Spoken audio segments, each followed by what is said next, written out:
I had been a widower 4 years the morning Tessa Vane offered to marry me, and I wanted understood from the start that I told her no.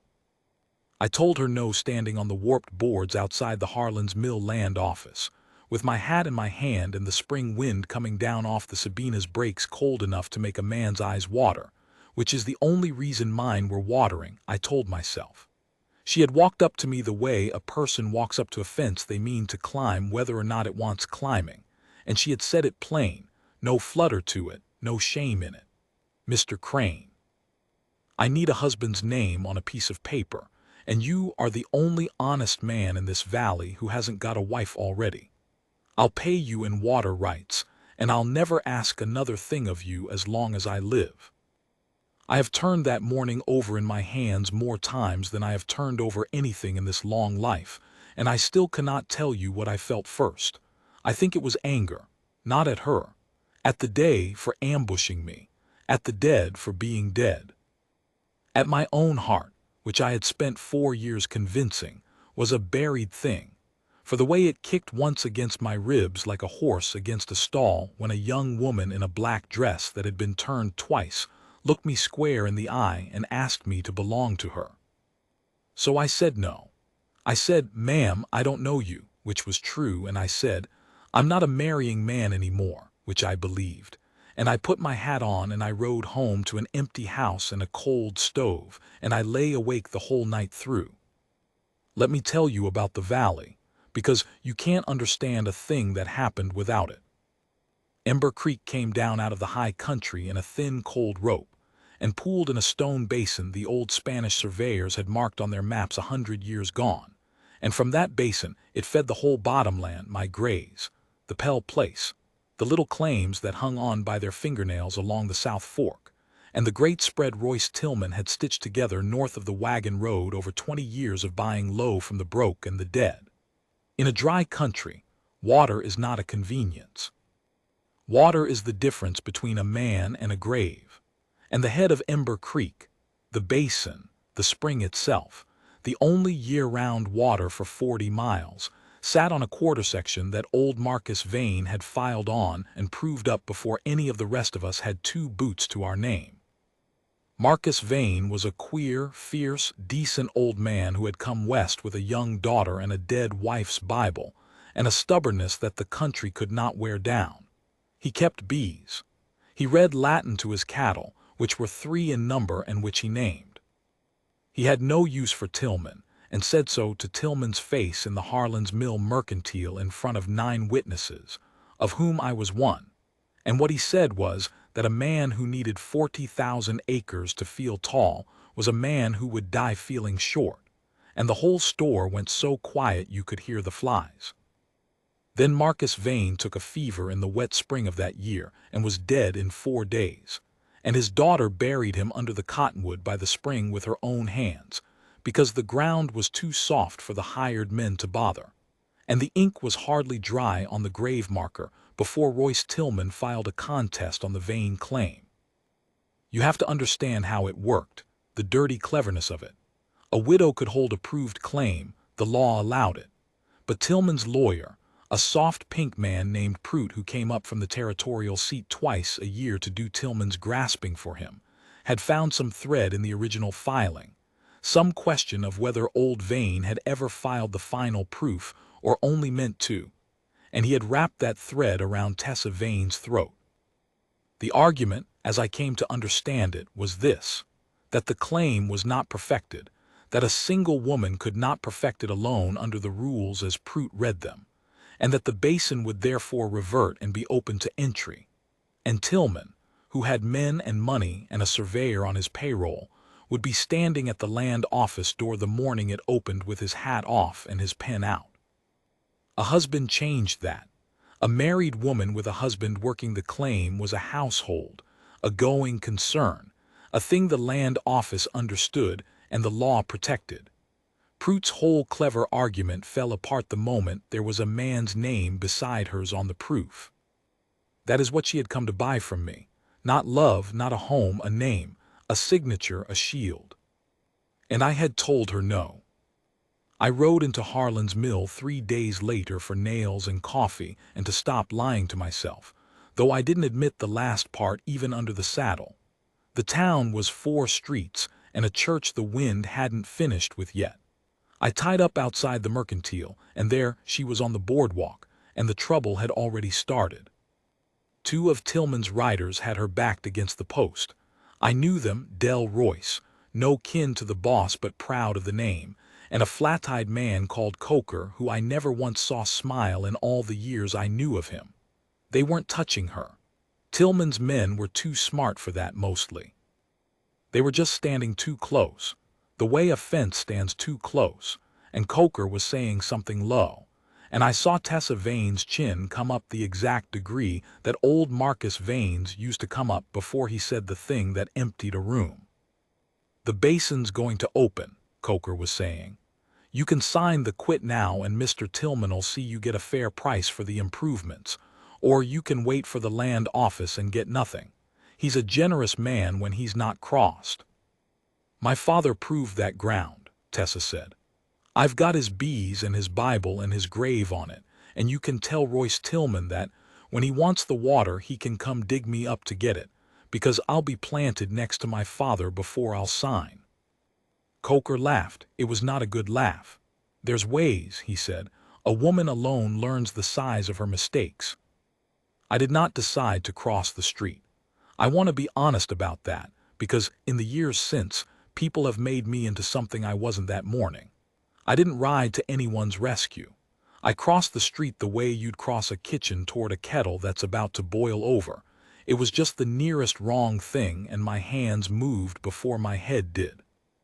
I stepped up onto the boardwalk between Coker and the post, not fast, just there, the way a wall is there, and I looked at Del Royce because Coker wasn't the one who'd flinch.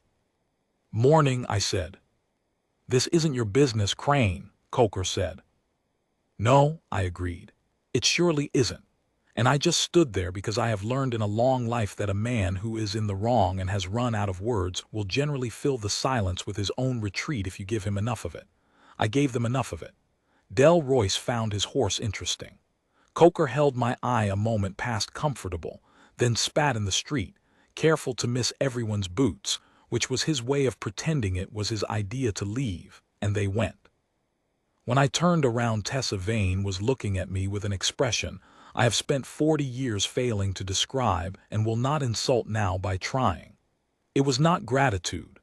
It was closer to fury, the particular fury of a proud person who has just been helped and didn't ask to be and can't afford to want it. "I didn't need that," she said. "No, ma'am," I said. "I expect you didn't." "I had it handled." "You did," I said, because she had, in the way that a person handles a flood by standing in it and refusing to drown. And then, because I am not a clever man and have never known how to walk up to a thing sideways, I said the thing I'd ridden 3 days and 4 years to say. "That paper," I said, "the one you wanted my name on, is it still wanting it?" She went very still. The wind moved the turned hem of her black dress. "Why?" she said. It wasn't a question. It was a fence she was making me climb. "Because a man can't watch 2 of Tillman's dogs back a woman against a post and then ride home and tell himself it's not his business," I said. "I tried. Didn't take." "That's pity," she said, and the word came out of her like she was spitting Coker's spit. "I won't have pity. I'd sooner lose the spring than be a thing somebody felt sorry for. I had enough of that when my father died, the whole town suddenly so kind, bringing pies to the poor little orphan girl. I'd rather they'd brought shovels." She drew a hard breath. "So if that's what this is, you can keep it. And here is where I'll ask you to believe a thing about me, because it's the truest thing in this whole story, and I told it to her standing on that boardwalk. The first true thing I'd said out loud to another living soul in 4 years. "It's not pity, ma'am," I said. "I buried a wife and a baby boy 4 winters back, both in the same week, the fever. And I have not slept a whole night since nor wanted to. I'm not offering you a thing out of the goodness of my heart because my heart's been no good for a long while. I'm offering you a bargain. You need a name. And there I stopped because I did not have the word, and I have never been a man to use a word I didn't have. I need a reason to get up that isn't the cattle, I said finally. That's all. You keep your spring and your bees and your father's grave free and clear, and I don't know what I keep. A house with a light on in it. We don't have to be anything to each other. Separate rooms, separate books. I'll work the claim so the land office sees a household, and I won't ask you for one thing you don't want to give, not one, not ever, and you can throw me off the place the day the proof clears if you've a mind to. It's a bargain, even trade. Nobody's anybody's charity. She looked at me for a long time. A wagon went by. Somewhere a dog was barking at the church wind. Separate rooms, she said. Always. And the day the proof clears, I can send you home. You can send me home tonight, I said. I'm only saying I'd ride out tomorrow and put a post back in your north fence first. Something moved behind her eyes then, some hairline crack in a thing she'd built very carefully and very well, and she mastered it, and she put out her hand the way a man does, to shake on a deal. Her hand was small and hard with work, and there was a callus on it the exact shape of a hoe handle. All right, Mr. Crane, she said. It's a bargain, and I'll thank you to remember it's a bargain so neither one of us gets foolish about it. Asal, I said. What?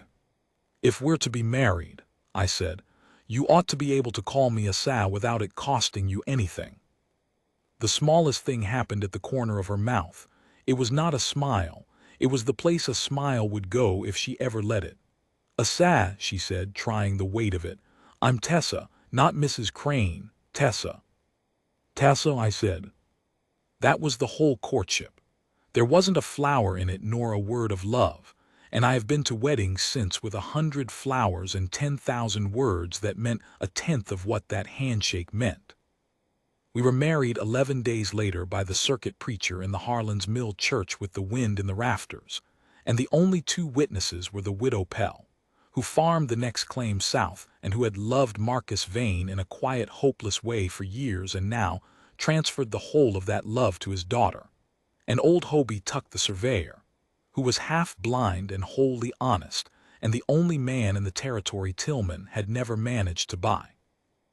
I want to set down what the widow Pell said to me after, because it turned out to be the truest prophecy anyone made in this story, and she made it leaning on her stick by the church door with her sharp old eyes going right through me. You think you've made a safe bargain, Asal Crane, she said. Separate rooms and even trade and nobody owing nobody. I watched my own marriage start that cold, and I'll tell you what cold does. It doesn't stay cold. 2 people under one roof through one winter, sharing the bread and the worry and the burying. By spring you'll either hate each other, or you won't be able to remember why you ever thought you could keep your rooms separate. She patted my arm. I'm betting on spring, she said, and stumped off to her wagon. I told myself she was a romantic old woman.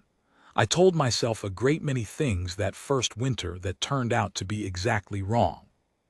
The Vane place, I never could stop calling it that even after it was legally half mine, sat in a fold of the bottomland where the cottonwoods came down to the water, and old Marcus had built well, which is to say he'd built small and tight and square, a 2-room cabin with a good stone chimney and a sound roof, and a lean-to off the back that I made into my room the first night so the bargain would be kept visible, plain, a thing we could both point to.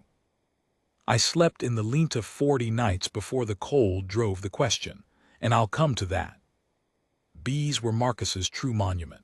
He'd kept 11 hives along the south wall where the morning sun hit, and Tessa worked them the way he'd taught her, in his old veil and his 2 big gloves with the fingers turned back. And the honey was the one thing on that place that brought hard money. She traded in town, and at the scattered ranches, and it was honey money.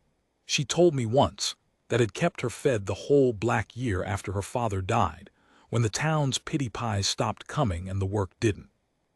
She told me that, with no self-pity in it at all, the way you'd tell a man the depth of a river he was about to cross. I learned her in pieces that fall, the way you learn a country you're riding through for the first time. I learned she rose before light and read. a chapter of the old Latin Bible aloud to the empty kitchen every single morning, not from faith exactly, but because her father had, and it was a way of keeping his voice in the house.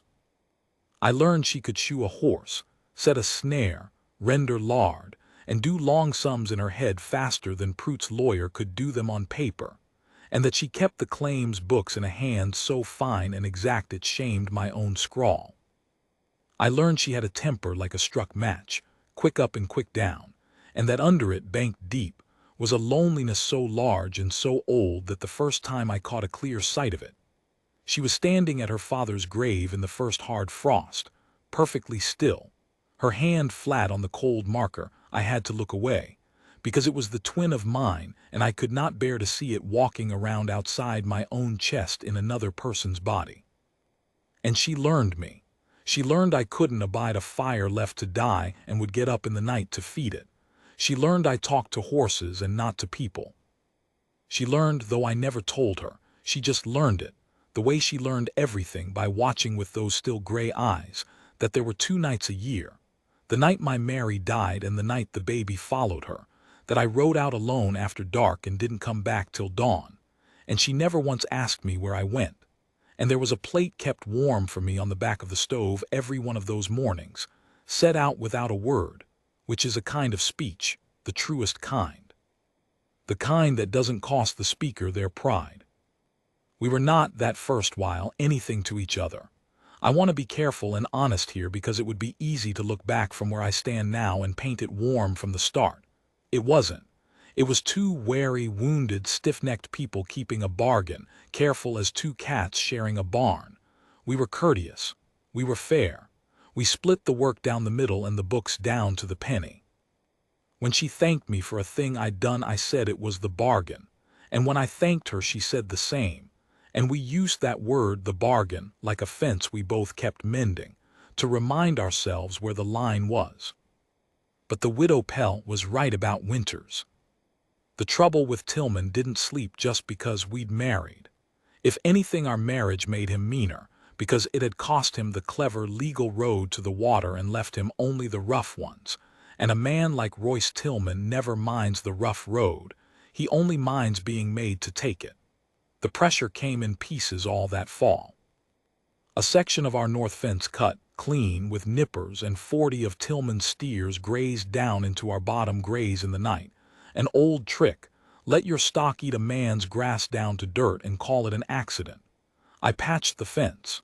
It was cut again the next week. Hobie Tuck, the surveyor, came out to reshoot the claim corners at our asking, so we'd have fresh, honest figures if it came to a fight. And on his way home in the dark, his wagon went into a wash that had been there 100 years, and Hobie swore on his mother the road had been sound that morning and there'd been a rope. He'd felt it. A rope strung at axle height across the dark. Though he couldn't prove it, and we couldn't prove it, and the old man broke his collarbone and his good humor both. Then, in the first week of real winter, they poisoned the lower pool. I found it. I'll not describe it past saying I found 4 of our cattle, and a deer, and God knows how many smaller things dead around the lower catch where the creek widened before it ran off our land. And the smell of it, and the look of the water, told me what had been done as plain as a signed confession. They'd not dared touch the spring basin itself. That was the prize. They wanted it clean, but the lower pool was ours, and they'd killed it to teach us a lesson about the cost of stubbornness. I rode back to the cabin with my hands shaking on the reins, and not from cold. And I will tell you the truth. In that hour I was a worse man than I have ever been before or since.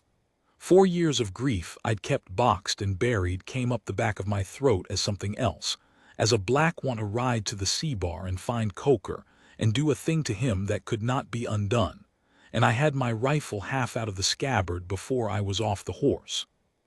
Tessa met me in the yard. She took one look at my face, and she did the bravest thing I think I ever saw a person do, which was to step square in front of a man 3 times her size who was sick with the wanting to kill, and put both her small hard hands flat on my chest, and say my name. LaSalle. They poisoned the lower pool, I said. My voice didn't sound like mine. I know, I can smell it from here. Her hands didn't move off my chest.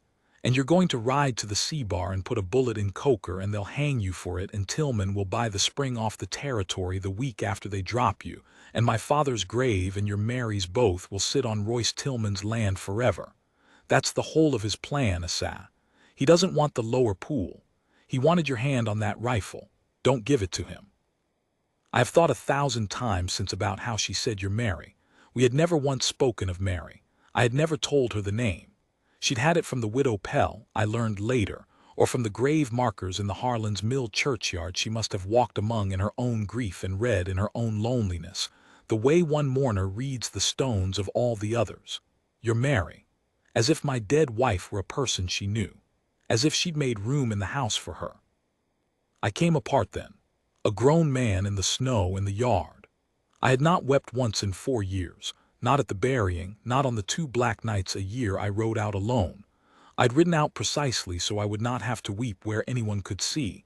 And I came apart in front of Tessa Vane with her hands on my chest, and she did not let go, and she did not say there, and she did not say it's all right because she was not a liar. She stood in the snow and held a breaking man up by the simple force of her 2 hands and her refusal to step back. And when it had passed and I was empty and ashamed, she said only, "Come inside. The fire's going to die." That was the night I gave up the lean-to, though not the way the word might make you think. The cold had been building for weeks, and we'd both been too proud to speak of it, but that night she banked the fire high and made up the second bed in the warm room without a word, and looked at me across it with her chin at that exact stubborn degree and said, "You'll freeze to death out there to keep a fence we drew in September, and then I'll have a dead husband and a worse legal problem. Sleep where it's warm. It changes nothing about the bargain." Now I have to tell about the deep winter, because it was the winter that broke the bargain, and a bargain has to break before a marriage can start, the same as a seed has to rot before it grows. The widow Pell knew that. I didn't, not yet. The cold came down off the Sabinas breaks the way an army comes down off high ground, all at once, and meaning it. Ember Creek froze at its edges and ran thin and black down the middle. We lost 2 more steers to the weather and would have lost more, but that Tessa knew a thing her father had taught her, to drive the cattle up into the timber on the lee slope, where the snow lay thinner and the wind couldn't reach them. And we did it together in a half-blizzard, the 2 of us in her father's old blue dog Shep. And it took us most of a day, and we came back to the cabin past dark frozen to the bone and laughing, the both of us, at nothing. At the dog who treed a steer up against a deadfall and stood there barking like he'd done something clever, at the way my hat had filled with snow, at the sheer animal joy of being warm and alive and indoors after a day of work that should have killed us and hadn't. I heard her laugh that night for the first time. A real one, all the way up from the bottom, and I stopped in the doorway stamping snow off my boots and just listened to it the way you'd listen to water after a long dry ride. She caught me listening. She stopped. Something passed over her face, some old reflex of guarding, and then, and I count this among the bravest things she ever did, braver in its way than standing in front of my rifle, she didn't take the laugh back. She let it stand there in the room between us. She said, "I haven't laughed in this house since before my father died." And then, quieter, looking into the fire and not at me, "Thank you for that, Asa. It's outside the bargain. I'm thanking you anyway." I should have said something. I had a whole heart's worth of something, and not one word of it would come. So I did the only thing I knew how to do, which was to feed the fire, and she watched me do it, and we were quiet, and it was the first quiet between us that wasn't a wall. It was the other kind. The kind that's a room 2 people are sitting in together. The sickness came in February. It took Tessa first and took her hard, the lung fever, the same family of killer that had taken my Mary and my boy, and I knew it the first night by the sound of her breathing, that wet tearing sound, and something in me that had been frozen 4 years turned over and woke up terrified. I will not pretend to you I was calm. I had buried this exact sound twice. I sent the widow Pell's hired boy riding for the doctor in Harlan's Mill through snow to the horse's chest, and the doctor came and looked grave and said the things doctors say. Keep her warm. Keep her drinking. It's in God's hands now, and rode off again, and left me alone in a small cabin with a dying-sounding woman and every ghost I owned. I did not sleep for 6 days. I want to set that down plainly because it's the measure of the thing. I had told this woman in a land office that I needed a reason to get up in the mornings that wasn't the cattle, and somewhere in those 4 frozen winter months, without my permission and against every rule I'd written, she had become it. I knew it for certain on the 3rd night, the worst night, when her fever climbed so high she didn't know me. And she talked. She talked to her father, long stretches of it, in Latin and in English, telling him about the bees, telling him she'd kept the spring, telling him she was so tired, Papa, so tired, and could she rest now. And I sat on the edge of that bed and held her burning hand, and I heard myself say, out loud, to a God I'd quit speaking to 4 years back, not this one. You took the other 2 and I let you. You don't get this one. I'll fight you for this one. And I bargained. I, who had made a bargain of cold convenience and meant to keep it cold, sat in the dark and bargained everything I had left. I said I'd give up the Linta forever, give up the careful line, give up the safe grief I'd been hiding inside for 4 years like a man hiding inside a cellar from weather. I said if she lived I'd tell her. I didn't even know yet that night the whole of what I'd tell her. I only knew it was true and large, and I'd been a coward about it. But I swore it into the dark over a sick woman's hand, and somewhere toward dawn on the 6th day the fever broke. It broke the way ice breaks on the creek in spring all at once with a sound almost. She came up out of it like a swimmer, soaked through and shaking and cold finally instead of burning, and her eyes found me and knew me, and she said in a cracked thread of her own voice, "Asa, you look terrible." I laughed, I think I half sobbed. "You've been a deal of trouble," I said. "The bees." "The bees are fine. The widow Pell's been seeing to the stock, and I've been seeing to you, and the bargain's held up under all of it, so don't trouble yourself." It was a lie, and we both knew it. The bargain had not held up. The bargain was dead in the snow somewhere out past the lower pool. But we weren't ready, either of us, to say so out loud in that thin gray dawn, so we let the old word stand there one more time, a fence with no fence left in it. She slept then, real sleep, healing sleep, and I went out into the yard and stood in the snow and the first sun and shook like a leaf, and the widow Pell, who'd come at first light to help, found me there and didn't say a word about the spring she'd won her bet on. She just put her old hand on my arm and said, "There now," and let me be a man who'd nearly lost a second wife and couldn't yet say the word wife even in his own head. Tessa mended slow through the back of the winter, and in the mending the talk came. It's a strange thing about sick rooms, how they unlock a person. All those long quiet afternoons with the light moving across the floor and nothing to do but heal and talk. And we talked, finally, the both of us. The way we never had when we were both upright and proud and guarding our rooms. I told her about Mary. All of it, how we'd come west young and foolish and happy, how she'd died of the same fever in the same week as the baby, how I dug both graves myself in the rain because I couldn't stand to let anyone help, how I'd not been able to keep their flowers up because going to the graves was more than I could do, and how the shame of that, a man who couldn't tend his own dead, had near finished me. I'd never told a soul, I told her. And she told me. About the year after Marcus died, the pity pies and then the pity running out, the offers of marriage she'd had that winter, 3 of them, all from men who wanted the spring and figured a starving orphan would be glad of any roof, and how she'd turned them all down and damn near starved for it, would have starved, she said, except for the bees and the stubbornness, the vain stubbornness her father had bred into her like a strain into stock. I swore I'd never marry a man who wanted the water, she told me, propped up in the bed with the quilt to her chin and the February light gray on her face. And then I went and proposed a bargain to one. You're meant to want the water, Asa. That was the whole arrangement. So why does it not feel like that's what you want? It was the nearest either of us had come to saying the thing. I had sworn in the dark over her fever that I'd tell her if she lived. She'd lived. And I sat there with the chance in my 2 hands, and I want to tell you I was brave, but the truth is I flinched. I said, Let's get you well first. And I got up to feed the fire, and she watched me do it with an expression I couldn't read, and something closed over in her face, just slightly, the way water closes over a dropped stone. I have regretted few things in this life as much as that flinch.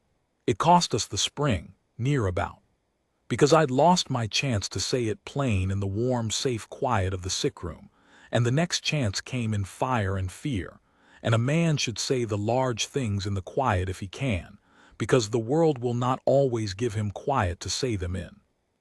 Tillman moved in March in the thaw, when the spring melt made the water question urgent again, and his lawyer Prout came up from the territorial seat with a new paper. I'll spare you the legal thicket of it. The short of it was this. Prout had found, or made, a new argument that the marriage itself was a fraud, a sham contracted solely to defeat the claim contest, no true household at all, and that if Tillman could prove it was a paper marriage and nothing more, the whole shield collapsed and the basin opened after all. And Prout, soft and pink and clever, had got two of Tillman's hands to swear out statements. They'd watched the place, they said, and the Cranes kept separate rooms, separate books, never touched, never anything, just a business arrangement dressed up in a preacher's words. It was even true, or it had been true in September when we drew the line. The cruelty of it was that it was using the very honesty of our bargain, the careful separate rooms we'd kept precisely because we were honest people who'd made an honest deal, as the proof that we were frauds. The land office set a hearing, 6 weeks out, in Harlan's Mill before the territorial commissioner, and Prout let it be known, the way Tillman's men always let things be known, that the easy way was still open. Sign the quit, take a fair price, save everyone the trouble. We sat at the kitchen table the night the summons came, the paper between us in the lamplight, and Tessa read it twice with that fine still attention of hers, and then set it down and put her hands flat on the table and said, "Well, there it is. He's calling us liars, and the hell of it is on paper we are." "We're married," I said. "There's nothing false about it." "Aren't we?" she said, and looked at me, and there was the whole question finally sitting in the lamplight, no fence left anywhere to hide it behind. A marriage to keep a man off my water, separate rooms. It changes nothing about the bargain. I've a paper that says we're frauds, and another paper that says we're not. And the only difference between them is a thing neither one of us has had the nerve to say out loud. And now, a territorial commissioner's going to ask us under oath what we are to each other. And I find I don't know the answer, and I'm 41 days from having to give it. I want to tell you I said it then. I had sworn I would. But there's a coward lives in even a brave man, and mine spoke first, and what I said was, we'll make them believe it. We'll move my things into the warm room proper, we'll be seen in town together, We'll act married, Tessa said, and her voice had gone very quiet and very cold, the dangerous quiet, the vain quiet. We'll perform it for the commissioner, like a couple in a traveling show. She stood up from the table. "No," she said, "I won't. I have been a great many hard things in my life, Isaac Crane, but I have never once been a liar, and I won't start in a courtroom under oath about the one thing in my life and she stopped, hard like a horse refusing a jump, and she did not finish it, and she said instead, "I'd rather lose the spring honest than keep it false. I think you'd better go back to the lean-to. We'll tell the commissioner the truth, that it was a bargain, and let the water fall where it falls." She went into the warm room and shut the door, and I sat at the table with the lamp burning down, and I understood that I was about to lose her the same as I'd lost Mary, only slower, and by my own cowardice instead of by any fever, and that there was not one thing in the world stopping me from preventing it except the size of the words stuck in my throat. I did not go to the lean-to. I sat at that table the whole night the way I'd sat by her fever, and somewhere toward the gray of dawn, it's always the dawn in my life, that the true things finally come. I got up and I knocked on the warm room door, and when she didn't answer I opened it, and she was sitting up in the bed with the quilt around her and her eyes red-rimmed and open, and she'd not slept either. I'm not here to act married, I said. My voice was rough as a rasp. I'm done acting. I've been acting 4 years, Tessa, acting like a man whose heart was buried, acting like a bargain was all I wanted, acting like I gave up that Linta for the cold, and not because I couldn't stand another foot of distance between me and the only thing that's made me want to be alive since I put my Mary in the ground. I made you a promise in the dark when your fever was up. I promised God and I promised the dark that if you lived I'd tell you, and then you lived and I flinched twice like a coward, and I'm done with that too. I had to stop. My hands were shaking. I love you, I said. Not on paper, not for the commissioner. I love you the way a man loves the thing that saved his life, because you did. You reached into a grave I'd been lying in for 4 years and you hauled me out by the collar, and you didn't even mean to. You just needed a name. And I gave you a name and you gave me back my whole life. And if you send me to the Linto I'll go, but I won't go on telling either one of us it's a bargain. It stopped being a bargain the day you set a warm plate out for me without a word. Maybe before. I don't know when. I only know what it is now. She was crying. Tessa Vane, who I'd seen stand in front of a rifle without a flinch, was crying with the quilt clenched in her two hard hands, and she said, in a voice that came apart in the middle, "You took so long. Asa Crane, you take longer to say a true thing than any man God ever made. I've loved you since the night you came apart in the snow and let me see it. Do you know what it does to a proud, lonely woman to be let see a thing like that? You trusted me with your breaking. Nobody ever trusted me with anything but the bill. And I've been lying in here 41 days from a courtroom, certain you'd never say it, certain I'd built the whole thing up out of a warm plate and a winter, certain I was a fool. I crossed the room. I'll keep the rest, the way the Bible says to keep a thing in your heart, except to say that when the sun came up full over the Sabina's breaks that morning, it came up on a true marriage where the night before there'd been only a paper one. And no commissioner that ever drew breath could have called us frauds after, because we weren't, not any longer, not in any room or any book or any court in the territory. The 6 weeks before the hearing were the strangest of my life, because they were the happiest, and a man isn't built to hold great happiness and great dread in the same 2 hands without his arms shaking. We were truly married now. And the cabin knew it. There's a thing that happens to a house when the people in it stop guarding their rooms, a settling, a warming in the very timbers, and the widow Pell came by in April and stood in the doorway and looked at the two of us and didn't say one word about her bet, only smiled the smile of an old woman who's been right and is too kind to say so. But the hearing came on regardless, and we had to decide how to meet it. And here Tessa and I had the only true quarrel of our whole marriage. I wanted to fight Prout on his own ground. I wanted to dress it up, prove the household, parade the warm room and the shared books we'd now truly merged, make the commissioner see a marriage. And Tessa would not. "It's the same lie in a new coat," she said. We were walking the fence line, the mended north fence, in the long gold evening. "Don't you see it, Asa? If we go in there trying to prove we're married, we're letting Prout set the question. We're playing his game, whether the marriage is real enough to satisfy a stranger. And he'll win that game because he's better at games than honest people are. There's only one way to beat a man like Royce Tillman." She stopped and faced me with her chin at the old degree. "You tell the truth, the whole of it, plainer and louder than he ever dreamed you would. You stand up in that room and you say yes. It began as a bargain, you say it before he can, and then you say what it became, and you make them feel it, and you let the truth be so much bigger than his clever little paper that there's no room left in the courtroom for the paper at all. I have met lawyers since, and clever men, and I have never met one with a surer instinct for the heart of a fight than my wife had standing in a hayfield in April. She was right. She was entirely right. The hearing was held in the Harlan's Mill Church, it being the only room in town big enough, and the whole valley came, because in a country that empty a thing like this is theater and justice and gossip all at once. And the South Fork claim holders came because they knew well that if Tillman took the Vane Spring he'd own the lot of them inside 3 years. And the widow Pell came, and old Hobie Tuck came with his arm still strapped from the wash he swore was a trap. and Royce Tillman came and sat in the front with his pink lawyer, big and easy and certain, a man who had bought half a territory and saw no reason this morning would go different from any other.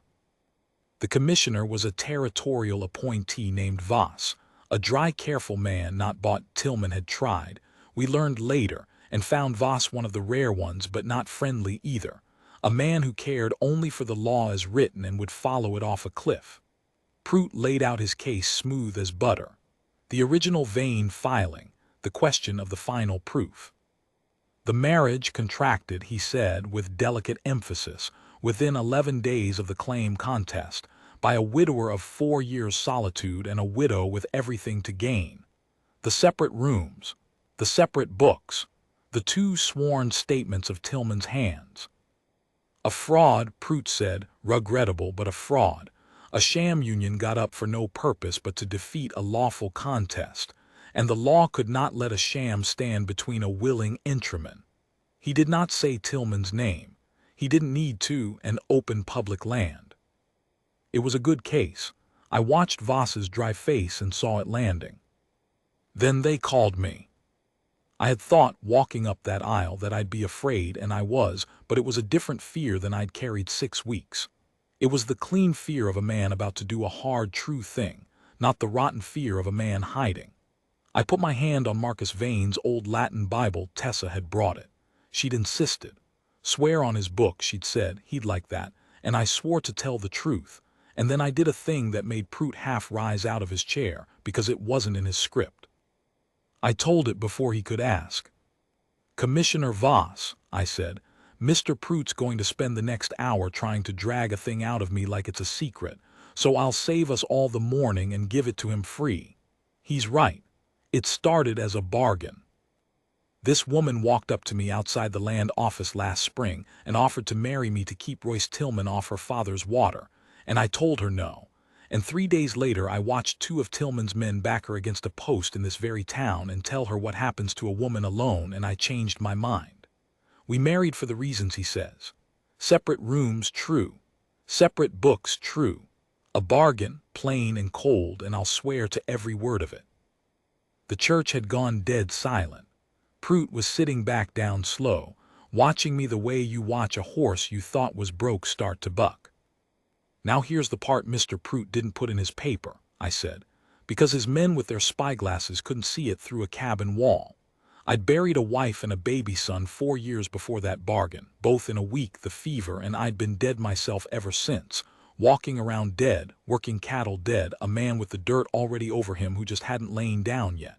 And this woman, I had to stop. I found Tessa's face in the crowd and held it.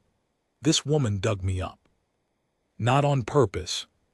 She just needed a name, and I just needed a reason to get out of bed, and we made a cold trade of it.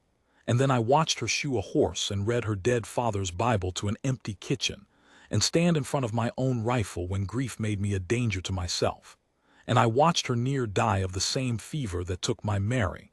And I sat by her 6 nights, and I bargained with God for her the way I never bargained for anything. And somewhere in all that, Commissioner, the paper marriage Mr. Prout's so worried about turned into the realest thing in my life. Separate rooms, yes, until February. Cold bargain, yes, until a fever broke it. He's holding up a true picture of last September and calling it the present day. I'm telling you under oath on Marcus Vane's own Bible that I love his daughter the way a saved man loves the thing that saved him. And if that's fraud, then I don't know a true thing from a false one, and neither does any married soul in this room. I will not tell you the church wept, because that sounds like a tale a man tells to make himself large. But the widow Pell wept openly, and old Hobie Tuck blew his nose like a trumpet, and the South Fork families made a low sound, and even dry, careful Commissioner Voss looked down at his papers a moment longer than the law required. They called Tessa. She did not embellish me, which would have been easy and which a lesser woman would have done. She walked up and put her hand on her father's book, and she said her piece short and hard and true, that everything her husband had said was so, that it had begun a bargain and become a marriage, that no one in the room could point to the day it changed because love doesn't keep a calendar, and that she'd taken oath she was no man's fraud and no man's charity, but Asa Crane's true and chosen wife, freely, having needed him at the start for her water and wanting him at the finish for himself. And then she added the one thing I hadn't, the thing that I think turned dry Voss for good, because it was a point of law dressed as a point of love. And I'll say this to the commissioner as a matter of his own rules, she said. Mr. Prout argues we married to defeat a contest as if that voids it. But the law doesn't ask why two people married. It asks, are they married? People marry for land and for money and for loneliness and for fear every day of the year, all across this territory, and the law calls every one of those marriages real. Mine's more real than most, because it started honest about what it was and grew into something honester. If the commissioner means to void every marriage that began with a practical reason, he'll empty half the homesteads in the West. He can't single out mine for being honest about it. Voss took 2 days. They were the longest 2 days, and Tillman spent them as Tillman spent everything, working the rough roads. There was a fire set in our hay barn the first night, caught early and beaten out by me and 3 South Fork men who'd taken to keeping a watch on our place unasked. And there was an offer, carried out to us by a nervous Del Royce who I think was sick of his own work by then, of a sum of money for the quit that was, I'll admit, enough to tempt a poorer-hearted couple. We sent it back, and on the second evening the thing that broke Tillman's back wasn't us at all. It was old Hobie Tuck. The half-blind surveyor had not been idle with his strapped arm. He'd gone back into the territorial records. Hobie could read a survey map the way Tessa read Latin, and he'd found in old Marcus Vane's own hand, in a packet misfiled and forgotten in the land office for years, the final proof, the completed filing. Signed, witnessed, dated, lacking nothing. The very document Prout's whole house of cards was built on the absence of.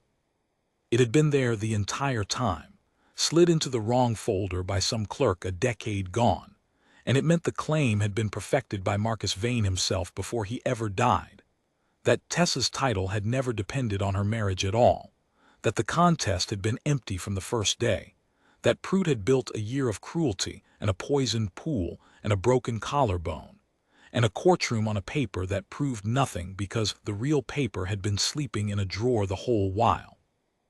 Hobie brought it to Voss himself, and dry, careful Voss, who cared for nothing but the law as written, now had the law as written in his 2 hands in a dead man's honest signature, and there was nothing Prout's butter or Tillman's money could do about a fact. Voss ruled the third morning. He ruled the Vane claim perfected and valid as of Marcus Vane's own proof, the contest dismissed, the marriage. He said this looking not at his papers but at the 2 of us, the only time in the whole proceeding the dry man let himself be a man, valid in law, and this commissioner is satisfied in fact. He ordered Tillman to pay the costs. And then he added one line that wasn't strictly required, that I've kept in my heart 40 years, looking right at Royce Tillman in the front row. The water at the head of Ember Creek, Voss said, belongs to the Vane Crane household and has belonged to it by the dead man's own hand. The entire time these proceedings have wasted this territory's daylight. The commission does not look kindly on contests brought to harry the lawful holder off her land. That observation is for the record. Royce Tillman walked out of that church and never troubled us again. I'd like to tell you he was ruined or changed his heart, but the truth is plainer and grayer than that. He was a big man with a big spread, and one lost water fight didn't break him. He simply turned his grasping in some other direction, the way a river turns, and left us alone, which is all we'd ever wanted. Coker drifted off that summer. Del Royce, to his credit, quit the C-Bar and took honest work down the valley and tipped his hat to me, ashamed, every time we crossed paths after, and I always tipped mine back, because a young man who learns the size of his mistakes and changes is worth more than one who never made them. That's the end of the trouble, but it's not the end of the story, because the story was never really about the water. The water was just the thing that walked Tessa Vane up to me outside a land office. The story is what we built after, and I'll close on that, because it's the part a man my age cares to remember. We had 41 years.